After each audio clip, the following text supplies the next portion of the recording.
got cut off. Anyway, back to the doll and the rabbit. Sorry. There you are, my lady. Meet the rabbit doll, said Lucius. The doll mender walked away, turning on out the lights one by one. In the gloom of the shop, Edward could see that the doll's head, like his, had been broken and repaired.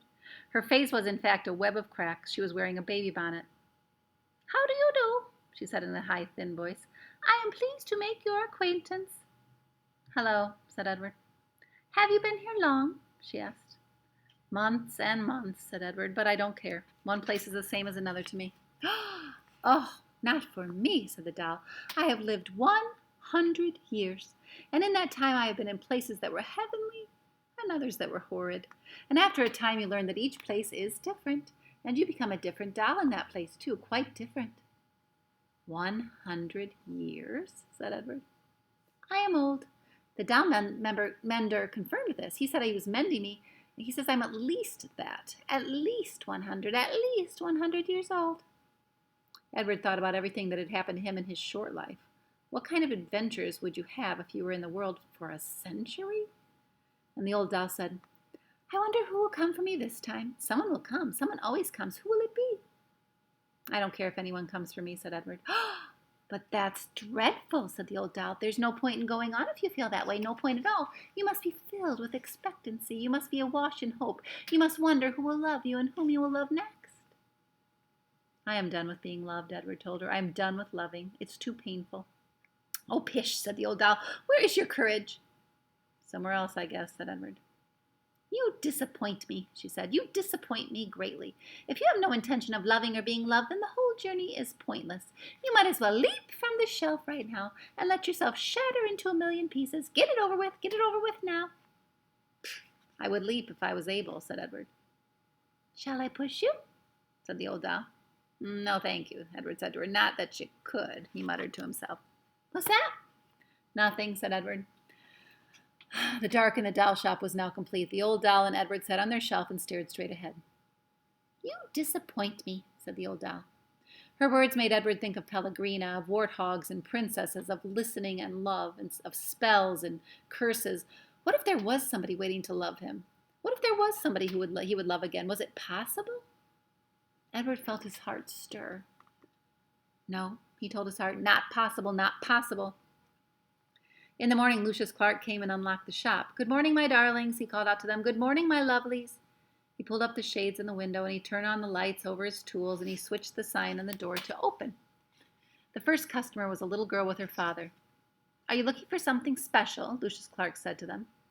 "Yes," said the girl. "I am looking for a friend." Her father put her on his shoulders, and they walked slowly around the shop, and the girl studied each doll carefully. And she looked Edward right in the eyes, and she nodded at him. "Have you decided, Natalie?" her father said. "Yes," she said. "I want the one in the baby bonnet." "Oh," said Lucius Clark, "you know that she is very old. She is an antique." "She needs me," said Natalie firmly. Next to Edward, the old doll let out a sigh. She seemed to sit up straighter, and Lucius came and took her off the shelf and handed her to Natalie. And when they left, when the girl's father opened the door for his daughter and the old doll, a bright shaft of early morning light came flooding in. And Edward heard quite clearly, as if she were still sitting next to him, that old doll's voice. "Open your heart," she had said gently. "Someone will come. Someone will come for you. But first you must open your heart." And that's Edward. Looking a little different. And alone. Think he can open up his heart again, even though he's been hurt a few times? The door closed. The sunlight disappeared. Someone will come? Edward's heart stirred. He thought for the first time in a long time of that house on Egypt Street and of Abilene winding his watch and then bending toward him and placing it on his left leg, saying, "I will come home to you." No, no, he told himself, don't believe it. Don't let yourself believe it. But it was too late. Someone will come for you. The China's rabbit's heart had begun again to open. It's the beginning of the next chapter. An umbrella. Seasons passed, fall and winter and spring and summer. Leaves blew in through the open door of Lucius Clark's shop, and rain and the green, outrageous, hopeful light of spring. People came and went, grandmothers and doll collectors and little girls with their mothers, and Edward Tulane waited. The seasons turned into years. Edward Tulane waited. He repeated the old doll's words over and over until they wore a smooth groove of hope in his brain. Someone will come. Someone will come for you. And the old doll was right. Someone did come. It was springtime, and it was raining, and there were dogwood blossoms on the floor of Lucius Clark's shop, and she was a small girl, maybe 5 years old, and while her mother struggled to close a blue umbrella, the little girl walked around the store, stopping and staring solemnly at each doll and then moving on. And when she came to Edward, she stood in front of him for what seemed like a long time, and she looked at him, and he looked back at her. Someone will come, Edward thought. Someone's going to come for me. And the girl smiled, and then she stood on her tiptoes, and she took Edward off the shelf, and she cradled him in her arms. She held him with the same ferocious, tender way that Sarah Ruth had held him.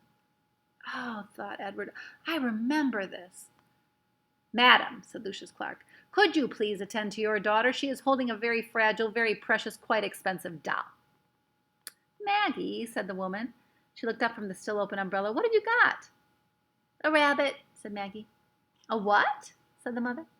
A rabbit, said Maggie again. I want him. Remember, we're not buying anything today. We're looking only, said the woman. Madam, said Lucius Clark, please. And the woman came over and stood over Maggie. And she looked down at Edward. And the rabbit felt dizzy.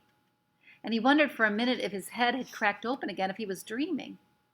Look, Mama, said Maggie, look at him. I see him, said the woman. And she dropped the umbrella, and she put her hand on that locket that hung around her neck.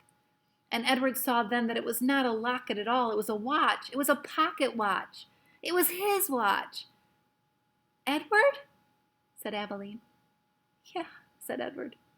Edward? She said again, certain this time. Yeah, said Edward. Yes, yes, yes. It's me. How about that ending, huh? There's a coda. There's an ending that they'd want you to read after that story is over. How amazing. Abilene came back as a mom and found Edward, or her daughter did.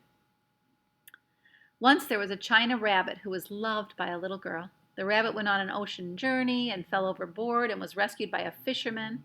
He was buried under garbage and unburied by a dog. He traveled for a long time with the hobos and worked for a short time as a scarecrow. Once there was a rabbit who loved a little girl and watched her die. The rabbit danced on the streets of Memphis. His head was broken open in a diner and was put together again by a doll mender. And the rabbit swore that he would not make that mistake of loving again. And once there was a rabbit who danced in a garden in springtime with the daughter of a woman who he had loved. And she had loved him in the beginning of his journey. And the girl swung the rabbit as she danced in circles, and sometimes they went so fast, the two of them, it seemed as if they were flying, and sometimes it seemed like they both had wings. Once, oh marvelous once, there was a rabbit who found his way home. Isn't that a beautiful story? The Miraculous Journey of Edward Tulane.